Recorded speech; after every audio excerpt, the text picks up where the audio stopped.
ఆ మార్పు పటిష్టంగా తీసుకురావడానికి ఎలా ప్రయత్నం చేయాలో ఆలోచించండి. అది ముఖ్యం.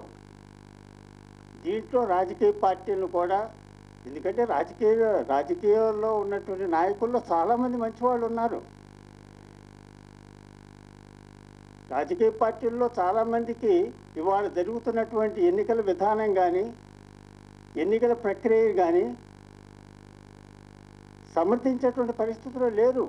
కానీ ఏమి చేయలేనటువంటి పరిస్థితి. అక్కడ ఎలా మార్పు తీసుకురావాలి? అక్కడ మీరు రాజకీయ నాయకులను కలపండి, ఆలోచన పనులను గడపండి, ముఖ్యంగా యువతను భాగస్వాములు చేయండి, మహిళలను చేయండి. అక్కడ మీరు గ్రామ స్థాయిలో పరిపాలన ఉన్నాయి. గ్రామ సభ అంటున్నాం, ఎన్నికలు జరుగుతున్నాయి ప్రతి 5 సంవత్సరాలకు ఒకసారి. సర్పంచ్ మెంబర్లు ఎన్నుకుంటున్నారు, మండల ప్రజా పరిషత్ జరుగుతున్నాయి, జిల్లా పరిషత్ జరుగుతున్నాయి. కానీ జరిగేదేమిటి? కాబట్టి మీరు ఆలోచించే విషయంలో ఒక నిర్దిష్టమైనటువంటి సామాజిక, ఆర్థిక, రాజకీయ మార్పులు ప్రజాస్వామ్య పద్ధతులు తీసుకురావటానికి మనం ఏ విధమైనటువంటి కార్యక్రమాన్ని అది ముందు ముఖ్యంగా ఆలోచించండి. కేవలం చట్టాలను మార్పు చేయడానికి ఇది ఇంత పెద్ద ప్రయత్నం అక్కర్లా. చేస్తాం, ఒక రిప్రజెంటేషన్ ఇస్తాం, బ్రహ్మాండంగా ఇస్తాం. మీరు ఏమయ్యా, మీరు గ్రామ స్థాయిలో పంచాయతీకి మీరు తగినటువంటి అధికారాలు ఇవ్వండి అయ్యా, డబ్బు అదే కదా మనం చెప్పేది. కనీసం ఆ గ్రామంలో మీరు ఒకటి ఆలోచించండి. ఇవాళ ఈ దేశ పరిస్థితుల్లో 100కి 90 మందికి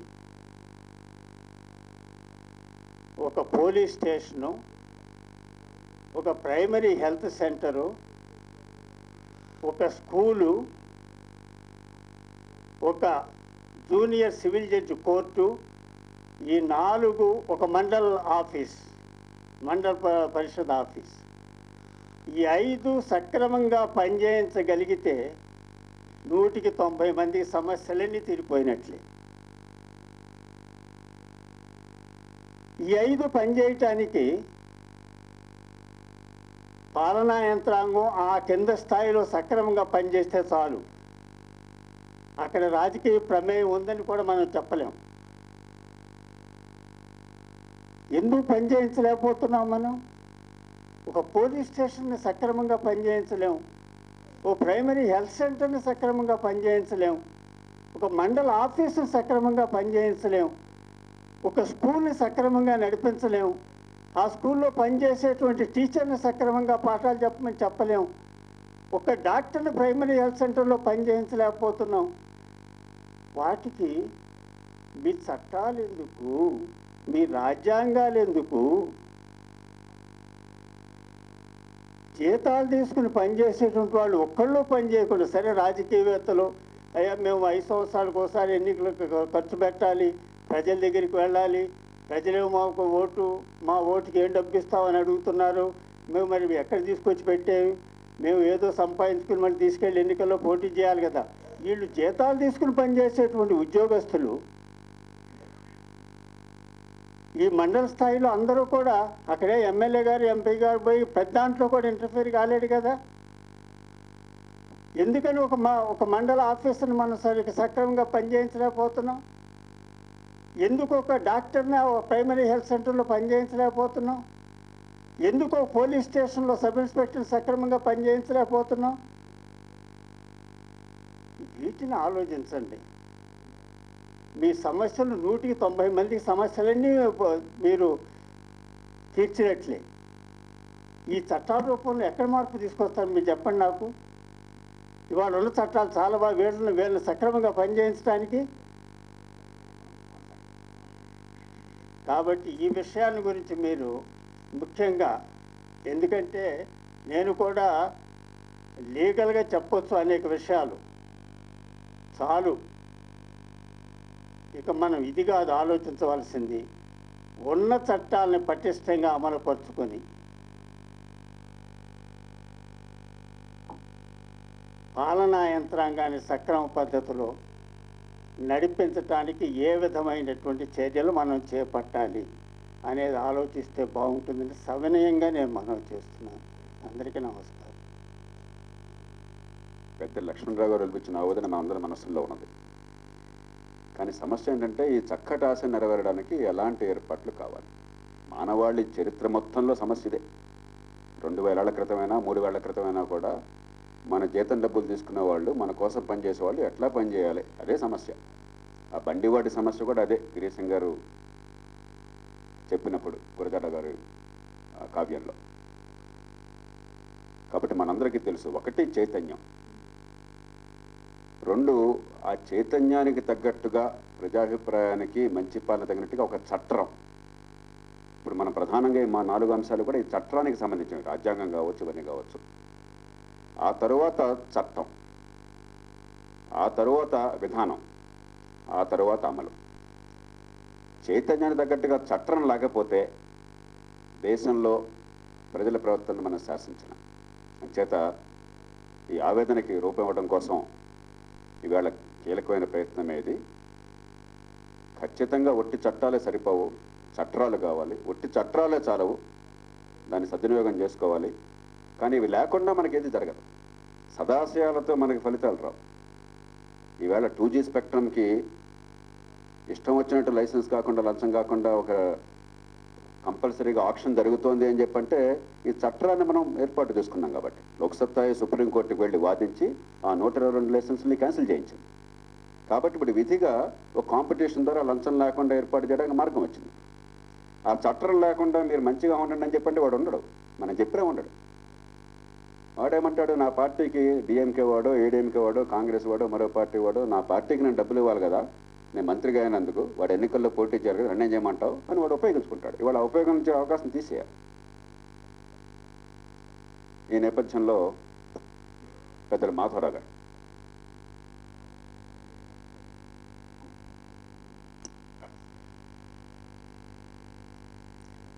టైం చాలా తక్కువ ఉంది, so I will be very brief.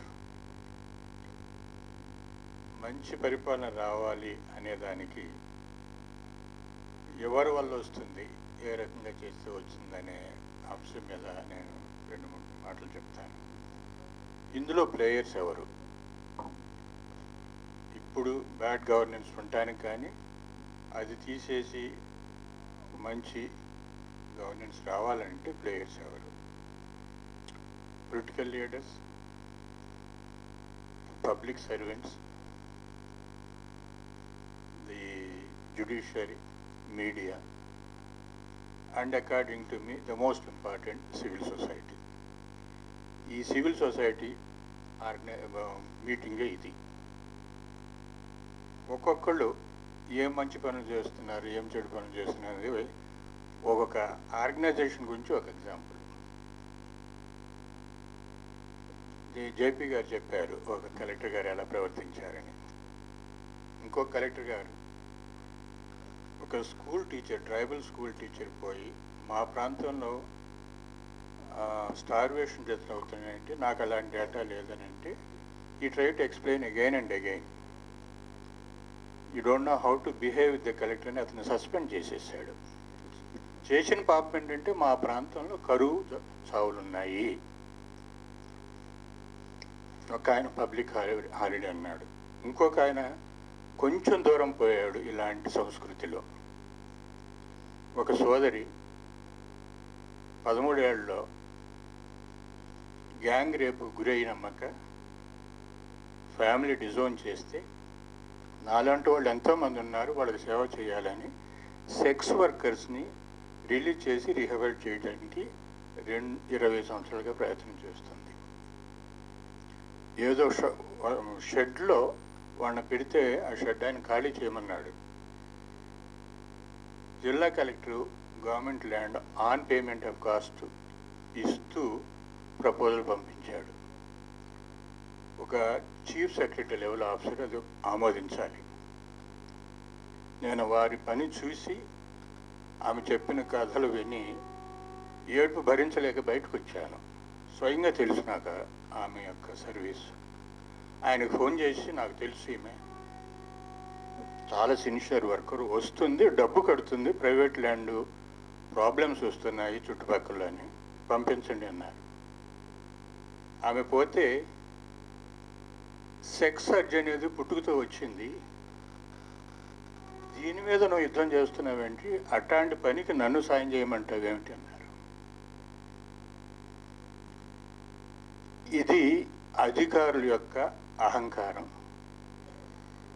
Irresponsibility.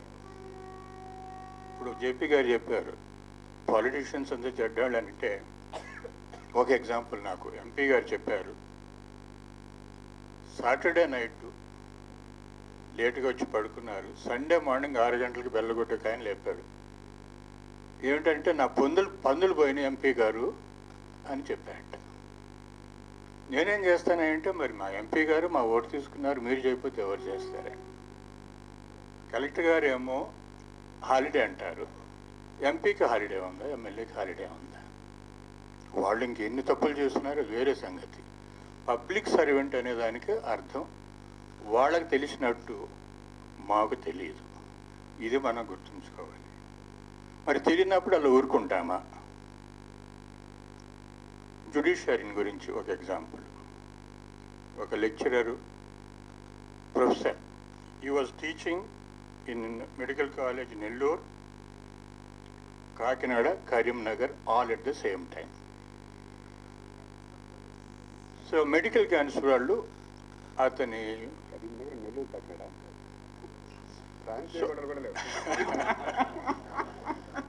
అతను మెడికల్ లైసెన్స్ క్యాన్సిల్ చేస్తే హైకోర్టుకు వెళ్ళారు. వెడితే ఆ జడ్జి గారు చాలా వర్చువస్ మ్యాన్, 100% ఆనెస్ట్ మ్యాన్, అది ఆ లైసెన్స్ క్యాన్సిలేషను కొట్టేశారు. కారణం ఏంటంటే, మీ మెడికల్ కౌన్సిల్ రూల్స్లో ఇలా 3 చోట్ల ఒక్కసారి చేస్తే లైసెన్స్ క్యాన్సిల్ చేయొచ్చు అనే ఒక కండిషన్ లేదు కదా.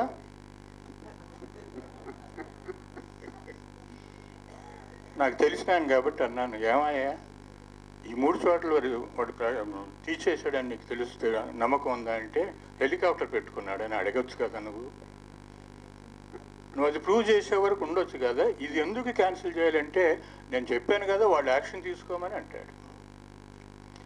సో ఈ కాలేజెస్ 3 నాశనం అయినా పర్వాలేదు, అతని లైసెన్స్ మాత్రం మనం ఇవ్వాలి. ఎందుకంటే మా కళ్ళు లేవు, చెవులే ఉన్నాయి అనే ఒక సామెత ఉంది కదా. సో ఇది పోవాలి. ఇది పోవాలనంటే నా ఉద్దేశంలో 35 ఏళ్ళుగా ప్రభుత్వంలో ఉండి నేర్చుకున్నటువంటి పాఠం ఏంటంటే, ఏది ఫెయిల్ అయినా జ్యుడిషియరీకి వెళ్ళాలి. జ్యుడిషియరీలో అన్ని సమస్యలు రావు, ప్రతి విషయం వాళ్ళు తీసుకోరు. కాబట్టి సివిల్ సొసైటీ మనము, ఎందుకంటే చివరికి బాధపడేది మనం. సో మనము యాక్షన్ తీసుకోవాలి. ఒకటి ఇలాంటి సభల ద్వారా, చర్చల ద్వారా. రెండోది, నేను ఈ మధ్య నేర్చుకున్నటువంటి ఒక అనుభవం, ఇది ఏది చేయాలన్నా అన్ని విభాగాలు కలిసి రావాలి. ఎస్సీ కాంపోనెంట్ ప్లాన్ చేస్తున్నప్పుడు all political parties, media, civil society అందరు కలిపి చేసినప్పుడు కొంత రిజల్ట్ వచ్చింది. ఈ రిజల్ట్ వచ్చేది ఒకటి సభలు చేస్తున్నాం, రెండోది మనం వాటర్ రేట్ పెంచితే ధర్నా చేస్తున్నాం, బస్సు రేట్స్ పెంచితే ధర్నా చేస్తున్నాం, బస్తాలు ఎచ్చుకుని కర్ణాటకలోకి వెళ్ళిపోతున్నాము. నేనేమంటానంటే, నాకు ఇవాళ హాలిడే అన్న కలెక్టర్ మీద ఎందుకు ధర్నా చెయ్యం? ఈ లంచం తీసుకునే వాడిని మనం ఎందుకు చొక్కా పట్టుకోము? చొక్కా పట్టుకోవడం అంటే ఫిజికల్ అటాక్ కాదు. మీరు చేసే ధర్నాలు పొలిటికల్ పార్టీస్ అందరూ చేస్తున్నారు, ఒక దానిలో నేను ఉన్నాను.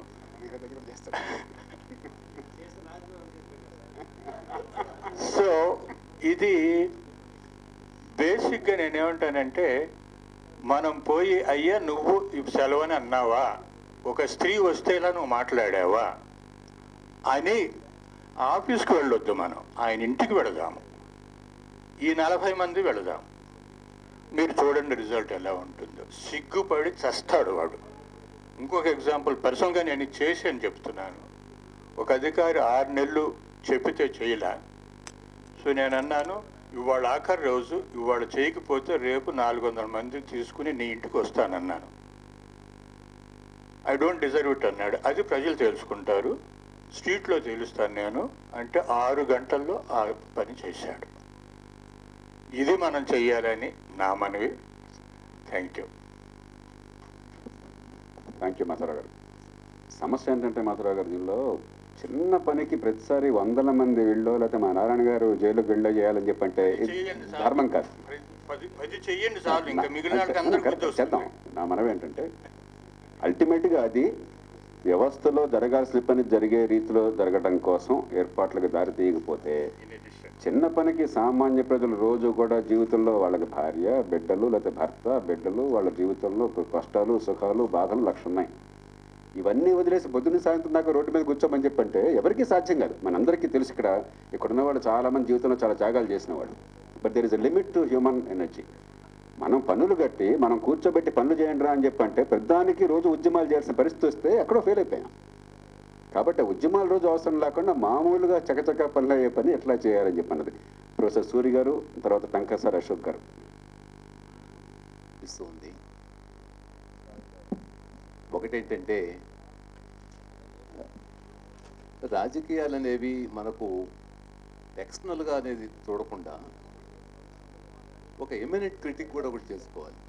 నువ్వు బాగు చేయటం, రాజకీయ నాయకులు లేకపోతే రాజ్యము ప్రభుత్వము సరిగ్గా లేదు అని విమర్శించటము ఒక ఎత్తది. అది మనకు ఎక్స్టర్నల్ కాదు, అది మనలోనే ఉంది.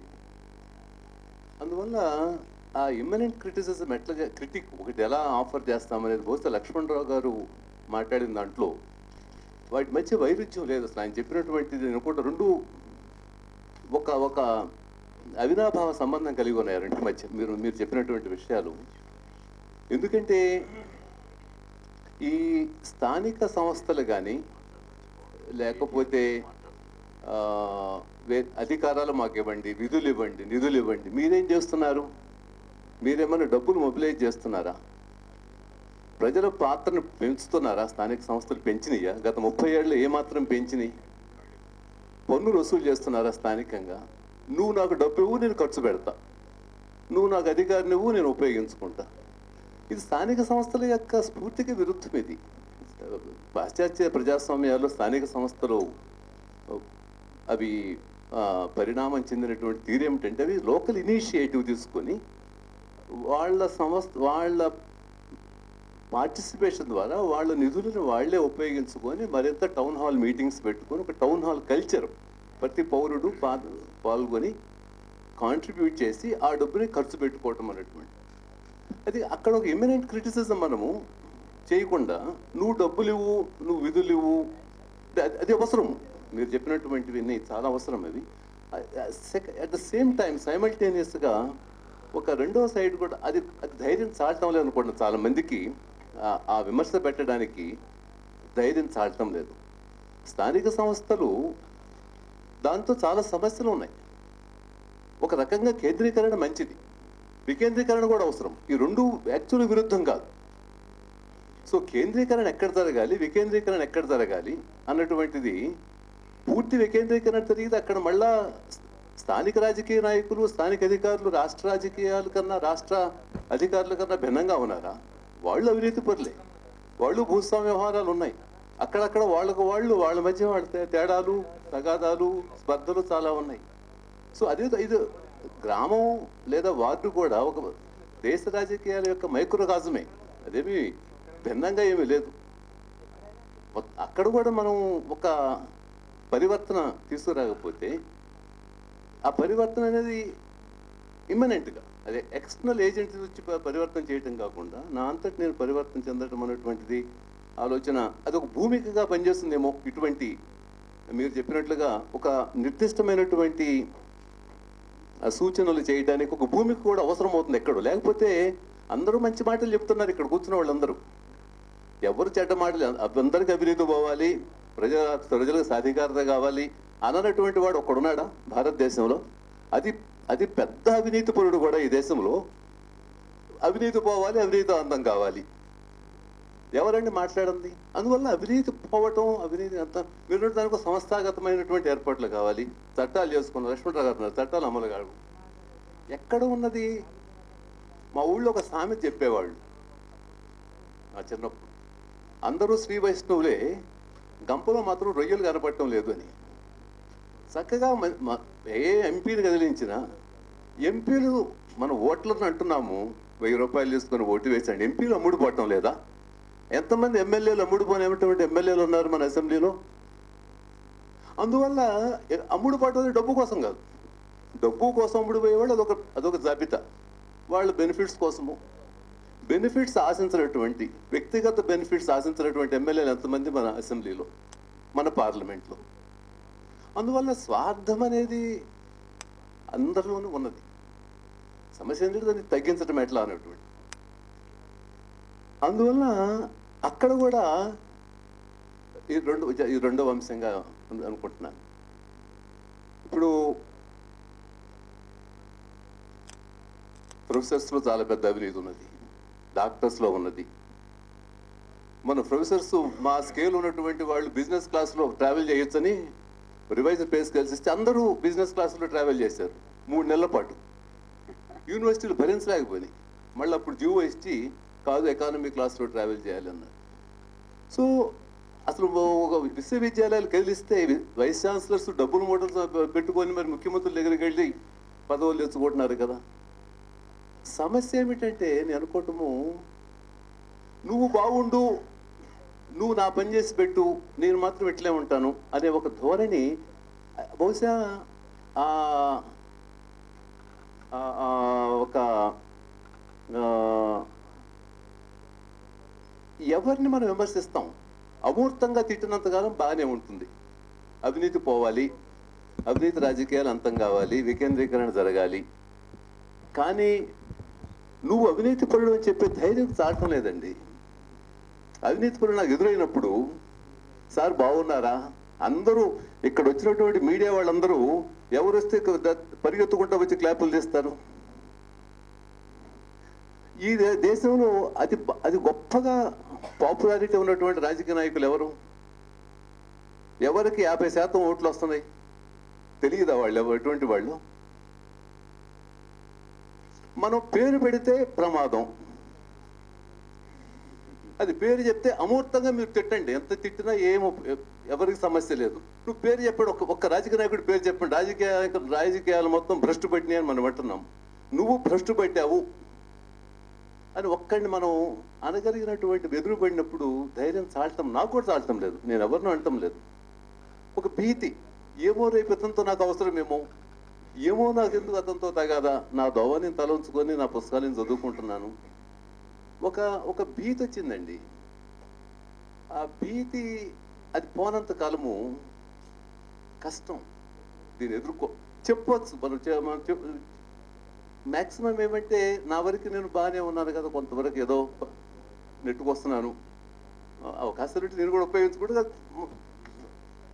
అక్కడ ఎక్కడో మనము నిర్దిష్టమైనటువంటి విమర్శ చేయగలగాలండి. అది ఆ పరివర్తన అనేటువంటిది ఒక సాధారణమైనటువంటి పరివర్తన కాకుండా దాని మీద పోరాటం చేయగలగాలి.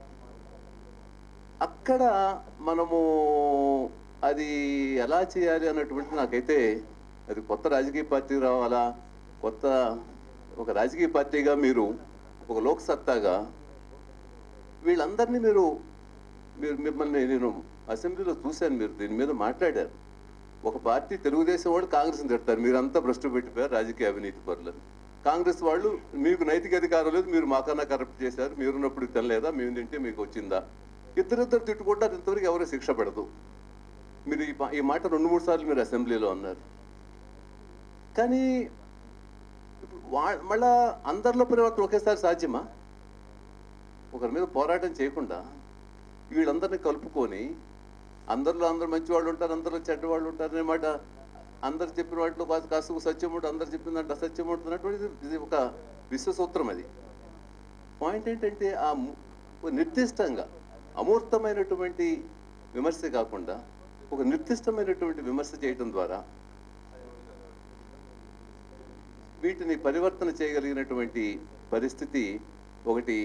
ఈ రెండు విషయాలు, ఒకటి ఏంటంటే రాజకీయాలు అనేది ఒక ఎక్స్టర్నల్ విషయంగా కాకుండా నేను రాజకీయాలు మారుస్తాను అన్నది కాకుండా, లేకపోతే మాకు అధికారాలు ఇవ్వండి, విధులు ఇవ్వండి, నిధులు ఇవ్వండి అన్నటువంటిది కాకుండా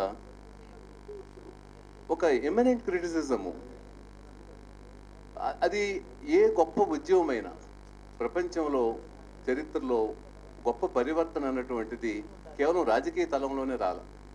ఒక సాంస్కృతిక, సామాజిక, రాజకీయ పోరాటం ద్వారా వాటిని అన్నింటినీ కలపడం ద్వారానే ఒక మార్పు వచ్చింది. కానీ ఒక రాజకీయ తలంలోనే పోరాటం అంటూ ఏమీ విడిగా మనకు కనపడదు. అందువల్ల వాటిని ఎలా సమన్వయం చేయాలి అన్నటువంటిది వాటి మధ్య ఆ రెండు విషయాల్ని మనం చేద్దామని అనిపించింది. ధన్యవాదాలు. ప్రొఫెసర్ గారు, మీకు గుర్తుందో లేదో, నేర చరిత్రల వివరాలు బయటపెట్టడం అనేది ఇక్కడున్న పెద్ద లక్ష్మణరావు గారి ఆధ్వర్యంలోనే మన రాష్ట్రంలో 1999లో దేశంలో మొట్టమొదటిసారిగా ఎన్నికల నిఘా ఏర్పాటు చేసి మొట్టమొదటిసారిగా వాళ్ళ పేర్లు బయటపెట్టాం. చాలా ధైర్యంగా బయటపెట్టాం. ఆనాడు ఆ పేర్లు బయటపెట్టి బతికి పట్టగడతాను అనుకోలే. ఎందుకు బతికి పట్టగట్టామంటే మంచి ప్రమాణాలు పెట్టి చాలా ఖచ్చితంగా దానికి అడ్హియర్ అయినా. ఊరికే నాకు నచ్చలేదు కాబట్టి నీ పేరు చెప్పానంటే దాన్ని ఎదుర్కోవడం చాలా కష్టమవుతుంది. కానీ నిజాయితీగా కొన్ని ప్రమాణాలు పెట్టి దానికి ఆధారాలు చూపెట్టి ఈ కారణంగా వీళ్ళని అనగలుగుతున్నాం అని చెప్పంటే ఎవరు కాదనలేపారు. వాళ్ళని ఒకటే విమర్శ వచ్చింది మా మీద. అవును సార్, మీరు చెప్పిందంతా కరెక్టే, కానీ ఇంకా కొంతమంది దొంగలు ఉన్నారు బయట, దీనిలో పేర్లు పెట్టలేదని చెప్పని. And they were right. ఎందుకంటే వాళ్ళ ప్రమాణాల ప్రకారం ఆ ఎవిడెన్స్ లేదు. నిజంగా దొంగలై ఉండొచ్చు, కానీ దొంగలని నేను అనుకున్న మాత్రం చెప్తే కాదు కదా, ఆ ప్రమాణాలు కావాలి.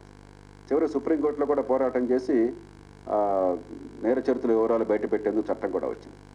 కాబట్టి మీరు చెప్పిన 100 రూపాయలు కరెక్ట్. అమూర్తమైనటువంటి ఆరోపణలు ఉపయోగం లేదు. కానీ మన బంగారం మంచిదైతే ఈ సమస్యలు ఉండవు. మన ప్రయత్నం అంతా కూడా ఈ బంగారం మంచిది కావడం కోసం, జనంలో చైతన్యము ఇది మన జీవితం అన్న అర్థం కావడం కోసం సంస్థాగతంగా ఏర్పాట్లు చేయాలని. ఉపన్యాసాలు ఇచ్చి జనానందరినీ కూడా మీరు బాగా ప్రవర్తించున్నాయా అంటే ఎవరు విండవు. బాగా ప్రవర్తిస్తేనే మంచి ఫలితాలు వచ్చే వ్యవస్థ నిర్మాణం చేస్తే జనమే బాగుపడతారు. ఆ ఉద్దేశంతో మీకు తెలియదు కదా, రాజకీయ నిపుణులుగా రాజ్యాంగం ఎందుకు, లేకపోతే చట్టం ఎందుకు, 3000 ఏళ్ళ నుంచి మనమే మాట్లాడుకుంటున్నాం, కొత్త విషయాలే మాట్లాడట్లా. అల్టిమేట్గా institutional mechanisms are to enforce certain contact, to encourage certain contact. The purpose of a government is to make it easy for people to do good and difficult to do evil. మన దేశంలో అది లేకుండా పోయింది. ఆ నేపథ్యంలో టంకసాల Ashok garu, KT Ramarao గారు